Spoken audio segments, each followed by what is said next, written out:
Hello everyone, this is Sid from technical traders group and I welcome you all to this new video. तो title और thumbnail पढ़ के आप समझ ही गए होंगे कि आज का वीडियो किसके ऊपर होने वाला है। 10,000 रुपए का इन्वेस्टमेंट और 10 लाख रुपए का profit over a period of 10 years. तो अब आप बोलोगे कि भाई 10 साल कोई कम समय तो नहीं होता। ऑब्वियसली ज्यादा समय होता है, एक डिकेड बोला जाता है उसको 10 साल को। बट ये एक चीज आप सोच के देखो कि सिर्फ 10,000 रुपए का इन्वेस्टमेंट आपने स्टॉक मार्केट में किया और 10 साल आपने वेट किया और उसके बाद उस 10,000 का सीधा आपको 10 लाख रुपए मिल रहा है 10 साल के बाद।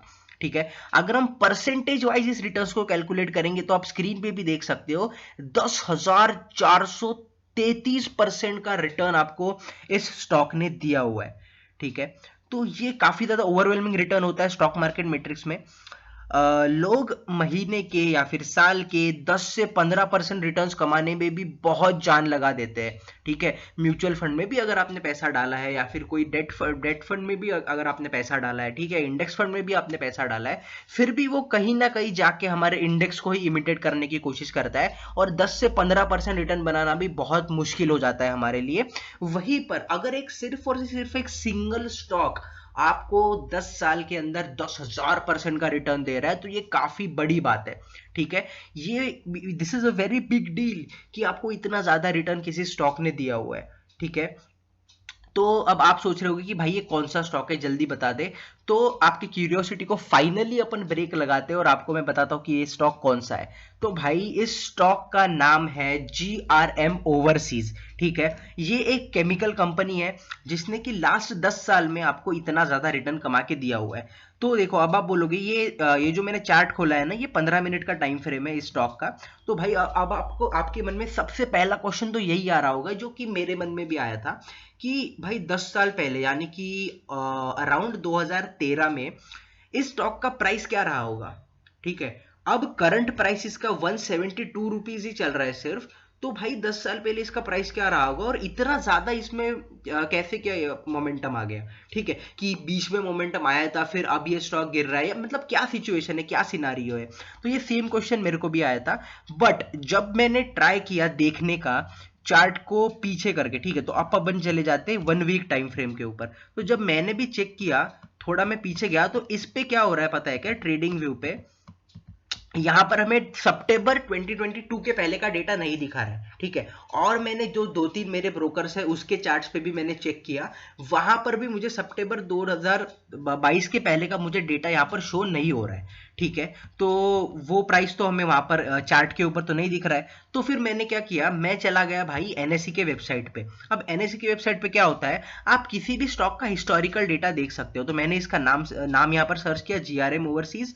हिस्टोरिकल डेटा में मैंने डेट डाली 2013 मई की और यहां पर मुझे एरर यहां पर ये आ गया कि please select date range for not more than 1 year. मतलब यहां पर भी आपको 1 साल पहले का तो हिस्टोरिकल डेटा नहीं ही देखने को मिलेगा।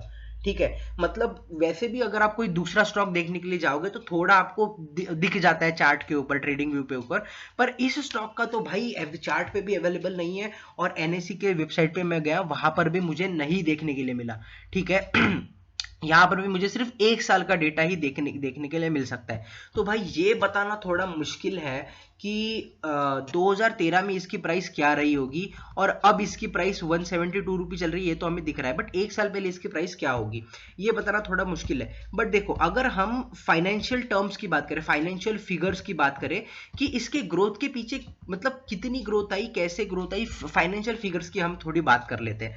तो भाई साहब लास्ट 3 ईयर्स का अगर इसका हम ग्रोथ देखेंगे तो भाई लास्ट 3 ईयर्स में इसने ऑलमोस्ट 2467% का रिटर्न हमें दिया हुआ है। ठीक है, लास्ट 3 साल का रिटर्न मैं आपको ये बता रहा हूं। ठीक है, और अगर हम लास्ट 5 ईयर्स की बात करें, ठीक है, तो लास्ट 5 ईयर्स में इसने हमें दिया है 1102% का रिटर्न भाई। ठीक है, अब देखो, जो थोड़ा ऐसा मैथमेटिक्स में और इस चीज में थोड़ा एक्टिव होगा वो अगर चाहे तो इसको कैलकुलेट कर सकता है इस पर से। मेरे को तो नहीं आता है इतना ज्यादा डिटेल में कैलकुलेशन करने, तो मैं आपको एग्जैक्ट फिगर्स बता देता कि कितना प्राइस था। बट अगर आप कर सकते हो, ठीक है, इस रिटर्न के परसेंटेज के ऊपर से कि या भाई लास्ट पांच पांच साल पहले इसका क्या कितना प्राइस रहा होगा, ये सब कुछ तो आप खुद से वो निकाल सकते हो। मेरे को वो नहीं आता, इसलिए मैंने सिर्फ आपको रिटर्न्स बता रहा हूं मैं आपको कि इतने इसके रिटर्न्स कितने थे 3 साल पहले और करीब करीब 5 साल पहले। फिर बात करते हैं इसका अर्निंग पर शेयर कितना था। अर्निंग पर शेयर करंट की बात कर रहा हूँ, ठीक है, करंटली इसका अर्निंग पर शेयर है 8.9। और अगर करंट पी रेशो की बात करें तो पी रेशो इसका है 19.2 समथिंग, ठीक है। ये इसके करंट मैट्रिक्स है। जो लोग भी फंडामेंटल एनालिसिस करते हैं उन लोगों को इन फिगर्स के बारे में ज़्यादा पता होगा। हालांकि फंडामेंटल एनालिसिस के ऊपर डिटेल वीडियो हमारे चैनल के ऊपर भी है। इन सारे फिगर्स को और ये सबको हमने बहुत ही सिंपल भाषा में एक्सप्लेन किया हुआ है। अगर आपने नहीं देखा है तो उसका लिंक मैं ऊपर आई बटन में दे दूंगा, वहां से जाके आप उसको देख सकते हो।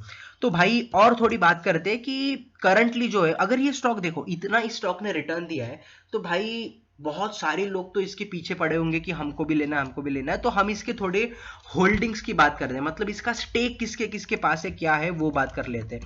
तो भाई सबसे पहले आते हैं प्रमोटर्स। प्रमोटर्स के पास कितना स्टेक है? प्रमोटर्स के पास है ऑलमोस्ट 17.7% का स्टेक, ठीक है। प्रमोटर्स के पास मैक्सिमम स्टेक है ऑलमोस्ट 70%, 71.7% का।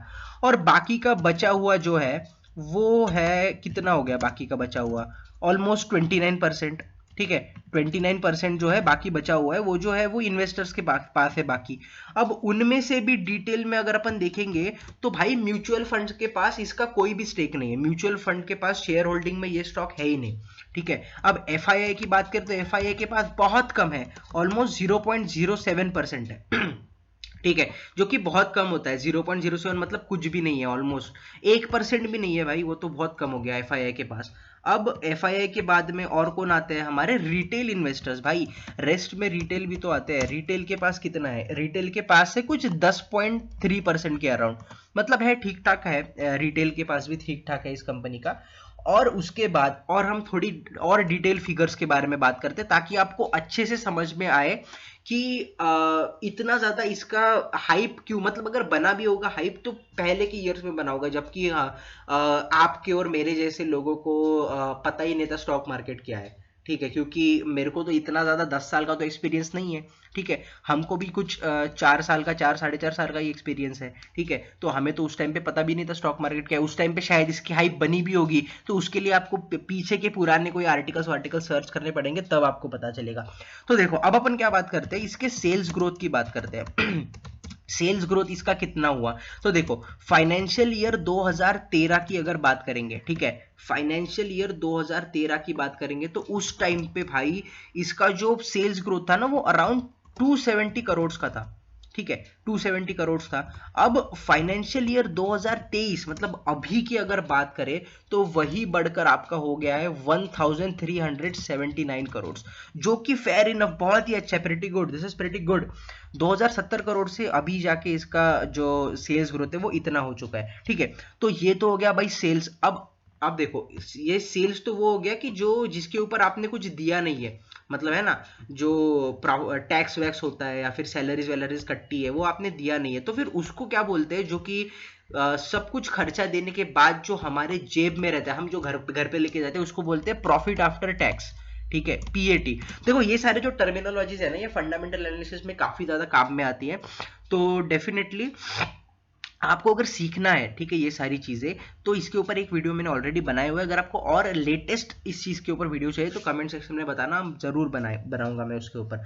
तो ठीक है, तो प्रॉफिट आफ्टर टैक्स यहाँ पर इसका पहले कितना था? पहले कुछ 2.7 करोड़ था, ठीक है।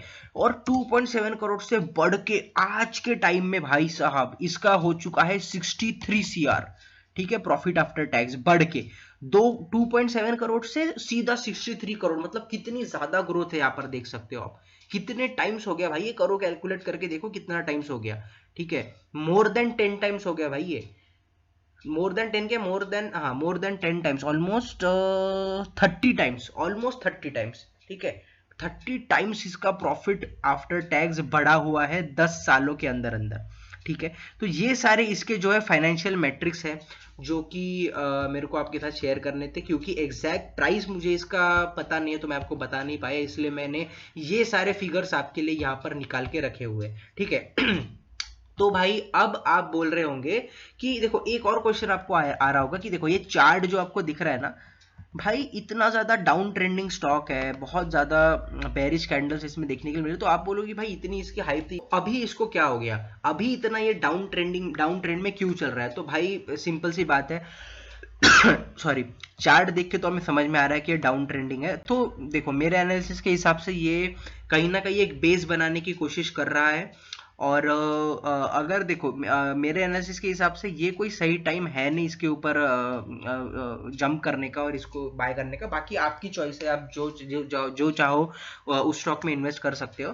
बट देखो ऐसे कोई जो हाइप वाले स्टॉक्स होते हैं ना, जो ज्यादा न्यूज में दिखते हैं, जो ज्यादा आर्टिकल्स में दिखते हैं, वैसे भी उन स्टॉक्स में पैसा लगाना थोड़ा ऐसे टाइम पे आपको अवॉइड करना चाहिए। हालांकि ये 10 साल पहले इसकी क्या सिचुएशन थी वो हमें पता नहीं है, ठीक है। ये अभी अभी जाकर जब इसके ये जिसने भी कैलकुलेट करके ये निकाला है ना बाहर की इतने परसेंट के रिटर्न, इसने ये जब सारा डिटेल में एनालिसिस करके, तो उसके बाद से ये थोड़ा थोड़ा न्यूज आर्टिकल्स में आना अभी अभी स्टार्ट हुआ है, ठीक है। और अभी ये नीचे भी ये बेस भी बना रहा है, तो थोड़ा सा इस टाइम पे रिस्की हो सकता है। थोड़ा इसको उसके ऊपर के लेवल जो है रीगेन करने दीजिए। मेरे हिसाब से ये जो जोन है ना इसका, जहां से ये इसने सपोर्ट प्रीवियसली भी लिया था और उसके बाद सपोर्ट तोड़ा था, मतलब 300 का लेवल, ठीक है। तो जब तक ये 300 का लेवल अपना रीगेन नहीं कर लेता तब तक थोड़ा ये रिस्की ही रहेगा, ठीक है। तो ये तो था मेरा एनालिसिस इस स्टॉक का, और ये सारे आपके फैक्ट्स एंड फिगर्स थे। बाकी आपको वीडियो कैसा लगा यार प्लीज बताना। ऐसे इंटरेस्टिंग वीडियोस और ऐसे जो अंडररेटेड स्टॉक्स होते हैं और जो ऐसे ऐसे न्यूज होती है, ये सारी चीजें होती है, इसके ऊपर अगर आपको वीडियो अच्छे लगते हैं तो प्लीज इसको लाइक करें, ज्यादा से ज्यादा शेयर करें। और जितने भी आपके स्टॉक मार्केट के फ्रेंड्स हैं, आपके फैमिली में अगर कोई करता है तो प्लीज उनके साथ इस वीडियो को शेयर करना। हमारे चैनल के ऊपर मैं बहुत सारा शॉर्ट कंटेंट डेली डालता हूँ, ठीक है। अब लास्ट वीक तो मैं डेली शॉर्ट डाल रहा हूँ। मैं जो भी ट्रेड लेता हूँ, कल का भी ट्रेड, परसों का भी ट्रेड मैंने शॉर्ट में डाला हुआ है। उसका सेटअप आप चेकआउट कर सकते हो। हम कैसा सेटअप था, बैंक निफ्टी में हमने ट्रेड किया था, वो जाके आप देख सकते हो। सिंपल मैंने कॉन्सेप्ट एक एक मिनट के अंदर एक्सप्लेन किए हुए, वो आप शॉर्ट वीडियोस जाकर वो भी देख सकते हो। अगर आपने हमारा स्टॉक मार्केट कोर्स अभी तक चेकआउट नहीं किया है तो देखो भाई, नीचे में डिस्क्रिप्शन में मैं नंबर दे दूंगा, वहां से जाके आप नंबर पे कांटेक्ट करके एनरोल कर सकते हो। और अगर ई बुक भी हमारी स्टॉक मार्केट की है तो उसके लिए भी कॉल कर सकते हो, नंबर डिस्क्रिप्शन में दिया हुआ है। तो thank you so much for watching, we will meet you in our next video.